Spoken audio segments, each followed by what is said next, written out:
नमस्कार प्रणाम। हम हैं राउर भाई राउर दोस्त प्रवीण मिश्रा बुलबुल। आज हमनी के फिर उपस्थित बनी जा ढेर दिन के बाद अजय चौहान जी के लगे हमनी के आज कई गो मुद्दा पर लगातार बतकही कल जाई भोजपुरी में श्रोता सुनवैया के आज धमाका कुछ विशेष मिले वाला बा। फिर से सबसे पहले यहाँ के आरजेडी के यानी राष्ट्रीय जनता दल सिवान के जिला अध्यक्ष हो गई बनी, तो बहुत बहुत स्वागत बराउ।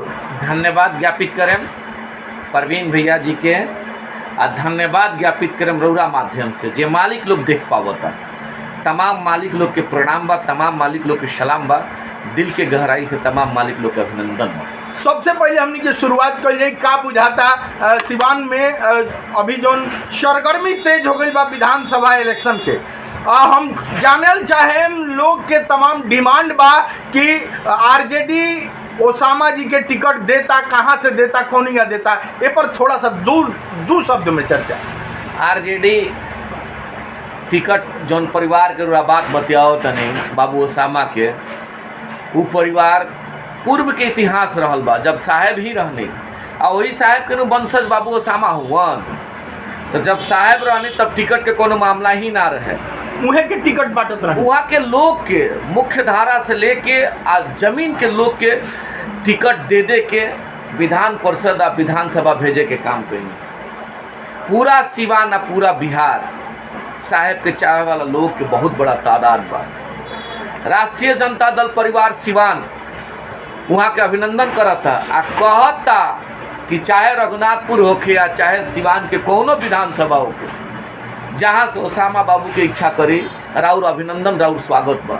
लेकिन रघुनाथपुर के मालिक लोग कहता कि ना बाबू ओसामा, ये गृह जौन तार कंस्टिट्यूएंसी बा रघुनाथपुर है, हमने के चाहतन जा कि हमार बेटा हमारा कंस्टिट्यूएंसी से ही लड़े। रघुनाथपुर के मालिक लोग के आदेश बा, वही आदेश के आलोक में बाबू ओसामा रघुनाथपुर से चुनाव लड़ी हैं और रघुनाथपुर के मालिक लोग के प्यार मिली, रघुनाथपुर के मालिक लोग के दुलार आशीर्वाद मिली। आ देखले भी रहनी हमें हिना साहब के अपार समर्थन रघुनाथपुर के मालिक लोग दिले रहल और रघुनाथपुर से हमने जीतल भी रहनी जा।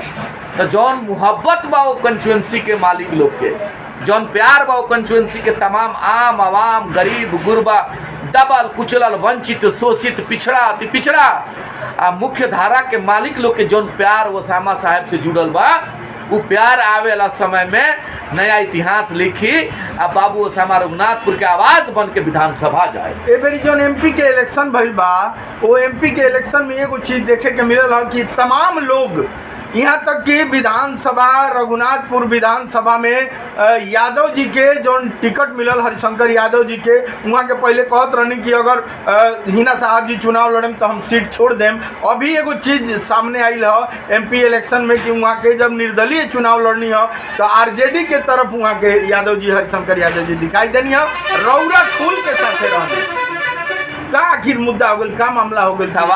सवाल इजग ना रहल हवे कि हम रहने कि बड़े सम्मान के साथ हरिशंकर यादव जी रहने। सवाल ही रहा कि सिवान के मालिक लोग के प्यार हिना साहब के समय जुटल रहो। हाँ, वो में हमारा जैसन कार्यकर्ता, हमारा जैसन छठभैया नेता या आदरणीय विधायक जी जैसन सम्मानित लोग के प्यार दुलार रहल बा। तमाम सिवान के जौन मालिक लोग के प्यार रहा, चूँकि लोकतंत्र में मालिक जनता ही है और सिवान के मालिक लोग के जब ताकत हिना साहब के संगे बा, तो चाहे हम रही, चाहे हरिशंकर भैया रही, चाहे परमेंद्र भैया रही, चाहे केहू रहे, जब मालिकों लोग के प्यार हिना साहब के संगे जुटल बा, जब मालिकों लोग के आशीर्वाद बाबू ओसामा के संगे जुटल बा, तो ये कोनो बहुत मायने नहीं के कि अजय चौहान रहलन कि संजय चौहान रहलन।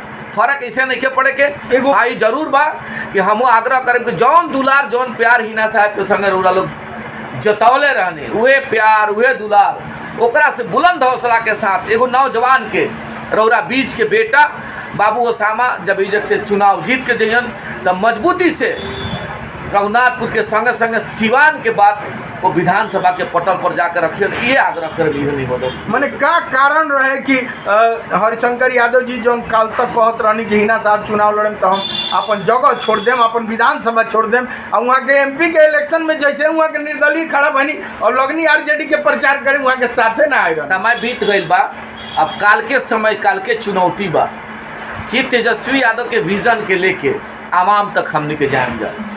साहेब के जौन सिवान के गाथा रहे, सिवान में जौना तरीका से शहाबुद्दीन साहब सब समाज के लोग के जोड़े के काम कैले रहनी, सामाजिक न्याय के जौन स्थापना कैले रहनी, सामाजिक समरसता के जौन एगो ढांचा देले रहनी, वो कड़ी में साहेब के कीर्तिमान, साहेब के कार्यकाल के जौन व्यवस्था रहे, तमाम लोग के एक संगे जोड़ के चलत रहनी। अब बेरा बा कि तेजस्वी यादव जी के विजन के लेके जाए के बा कि बिहार हमनी के शिक्षित बिहार के ना बनी, बिहार से पलायन हमारा भाई लोग के कैसे रुकी। जौन जातीय जनगणना भइल बा, जनगणना में हमारे तेजस्वी यादव जी देखनी कि मुख्य धारा के भी गरीब समाज के लोग, वो चाहे ब्राह्मण समाज के लोग होके, चाहे राजपूत समाज के लोग के, चाहे भूमिहार समाज के लोगों के, चाहे गाय समाज के लोगों के, मुख्य धारा के जो समाज के लोग बा, वो समाज में गरीब गुरबा के लोग बा, ओकर कैसे संवैधानिक अधिकार मिली, सत्ता में हिस्सेदारी कैसे। वैसे ही वहाँ के देखे कि पिछड़ा समाज में गरीब गुरबा लोग बा, अति पिछड़ा में बड़ा पैमाना पर गरीब गुरबा लोग बा, दलित समाज में बहुत बड़ा पैमाना पर गरीब गुरबा लोग बा, वो लोग के कैसे व्यवस्था हमने के बेहतर देव जा। सरकार जब हमने के सरकार में आप जा तो कैसे सरकार के हिस्सेदारी वो मालिक लग तो जाई कि विजन लेके जौन तेजस्वी यादव जी मालिक लोग के बीच में जाते हैं, वही विजन के माध्यम से हमारे बाबू ओसामा हैना साहब और तमाम सिवान के गांधी के रूप में अवध बिहारी चौधरी जी, हरिशंकर यादव जी, सम्मान के संगे बच्चा पांडे जी, तमाम विनोद जायसवाल जी, तमाम जे नेतागण बा, जे कार्यकर्तागण बा, उ जाई आ जाके वो मालिक लोग से आग्रह करी कि बिहार में तेजस्वी की सरकार बनाई, अपन हिस्सेदारियों में तय करी और हिस्सेदारी के लाभ। एगो छोटा सा यक्ष प्रश्न बा कि अभी कुछ दिन पहले जैसे हिना साहब से भी बातचीत भई रहे, वहाँ के कहनी कि कोनो लालू यादव के फोन ना आई रहा, कोनो भी तरह के तेजस्वी ना आई रहे हैं। आ तेजस्वी के जहिया कार्यक्रम सिवान में रहे, भोजपुरी बतकही चैनल चलौले भी रहे, हम गई रहनी हथौड़ा में, हुसैनगंज में, रघुनाथपुर जौन विधानसभा पड़ेला में ज़्यादा भीड़ रहे हिना साहब के कार्यक्रम में। तो एक के मानल जा सकेला का कि तेजस्वी यादव के कान में वो मामला गईला, वहाँ के बिना देर कैले फिर से जो आदमी भागत रहे ओकरा के लपक लेनी। एगो परिवार रहल बा साहेब के, तेजस्वी यादव जी के, लालू यादव जी के एगो परिवार रहल बा, जो परिवार के नाम राष्ट्रीय जनता दल। परिवार में कभी कभी कुछ बात के लेके टकराहट दूरा हो ही जाला। हमनियों के जब पारिवारिक अपना परिवार में बन जाए तो माँ पापा बानी, भाई भतीजा बालो, तो कोनो इश्यूज के लेके आपस में हमनी के टकराहट हो जाला। एकर मतलब ई ना भई कि अब वो बात भी रह गई बा, अब परिवार एक संगे बा, वो बीत गई, वो बात गई।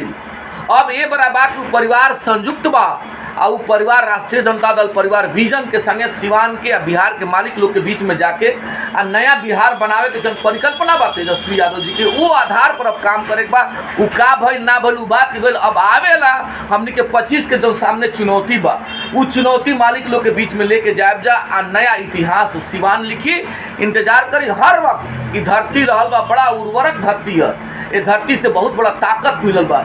यही धरती से देश के राजनीति संचालित होला, यही धरती से बिहार के सियासत संचालित होला। चलते चलते एगो छोटा सा बात कि हिना साहब जी निर्दलीय में रहनी तो वो साथे रहनी, निर्दलीय रहनी, आज वहाँ के आरजेडी में आ गए बनी तो आरजेडी के जिला अध्यक्ष हो गए बनी। का विजन बा, आगे के विजन बताई। अभी विधानसभा इलेक्शन बा, हमने के निश्चित तौर पर बताओ नहीं है कि हमने के लोकप्रिय नेता तेजस्वी यादव जी के जौन विजन बा, वो विजन के लेके हमने के चूँकि एगो जिम्मेवारी मिलल बा। कौन सा जिम्मेवारी? हम कालो एगो सिपाही के रूप में रहनी, आजो सिपाही के रूप में बानी। उ तो एगो संगठन के जिम्मेवारी चलावे खातिर जिला अध्यक्ष के रूप में जवाबदेही तय भइल बा कि अजय जी बड़ी मेहनत और लगन से तेजस्वी यादव जी के आ साहेब के कीर्तिमान, साहेब के कईल गई व्यवस्था, हेना साहेब के संदेश, जो सिवान के गांधी अवध बिहारी चौधरी जी के संदेश, बाबू ओसामा के संदेश लेके वो मालिक लोग तक जाए बा। ये हमार विजन बा। एगो छोटा सा एक जगह रोके में रुआ के कि अगर बाई दबे, अगर हो ना हो, अगर टिकट नहीं के मिले तो ओसामा साहब के तब रुआ का करे। अच्छा ये बात एगो रुआ बताएं कि वो परिवार को वो टिकट के ललायत रहल बा का? ठीक बा, अगर वहाँ के निर्दलीय लड़तनी तब रुआ केकरा साथे रहे? आरजेडी के साथे रहे कि हिना साहब के परिवार के, मोहम्मद शहाबुद्दीन साहब के परिवार के साथ? जैसे ई जब बतिया ये उत्पन्न हुई तब न विचार करिए। एकर तो दूर दूर तक कहीं सवाले नहीं के। वो परिवार तो दे लेनु बाजी, लालू जी के परिवार, साहेब के परिवार संयुक्त बा। उ लोग इतना अच्छा ट्यूनिंग बा कि जौन बाबू तेजस्वी, बाबू ओसामा कहन, जौन बाबू भैया तेजस्वी कहन, ये दोनों आदमी के संयुक्त कॉम्बिनेशन से सिवान के बिहार के व्यवस्था चली। एकर तो दूर दूर तक कहीं सवाले नहीं के पैदा कि टिकट मिली कि टिकट कटी। आ बात टिकट के तो है नहीं कि राष्ट्रीय जनता दल के बैनर तले बिहार में सरकार बनावत बा आ सरकार बनावे में बाबू ओसामा के अहम योगदान रही।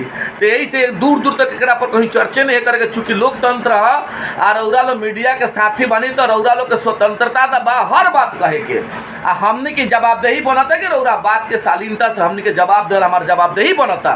चूंकि एगो हमने के प्रथम इकाई के ताकत के रूप में जब मानी जा तो ये बात कहीं से दूर दूर तक सोचहूँ के नहीं कि कैसनो कुछ हो सकता। चलिए एगो बहुत बड़ा एगो ऐसा युवा नेता से हमने के मिलनी है जा जो गजब के शिक्षित आदमी बनी रुआ के फिर बता दी। पिछले बार भी बतौले रहनी कि यहाँ के दिल्ली से सॉफ्टवेयर इंजीनियरिंग कैले बनी आ बड़ा संस्थान से यहाँ के बहुत ज़्यादा पढ़ाई करके जब पहुँचल बनी। ऐसा नहीं है कि यहाँ के उल जुलूल है छोटा भैया नेता है, खाली यहाँ के कहानी कहे नहीं कि हम छोटा नेता बनी। चलिए बने रही ऐसा ही कुछ विशेष लेके आए। तब तक भोजपुरी बात कही अपना भाषा के चैनल के सब्सक्राइब करी। हमरा के जो T series web music company बड़ा बड़ा कैसेट कंपनी से सुनो तनी दुनिया के हर ऐप, गाना ऐप, विंग ऐप, जियो सावन, इंस्टाग्राम, फेसबुक जितना रोज जानत तनी नहीं जानत सारा ऐप पर हम अवेलेबल बानी। प्रवीण मिश्रा बुलबुल सर्च करी, शेयर करी। Love you all of you, thank you.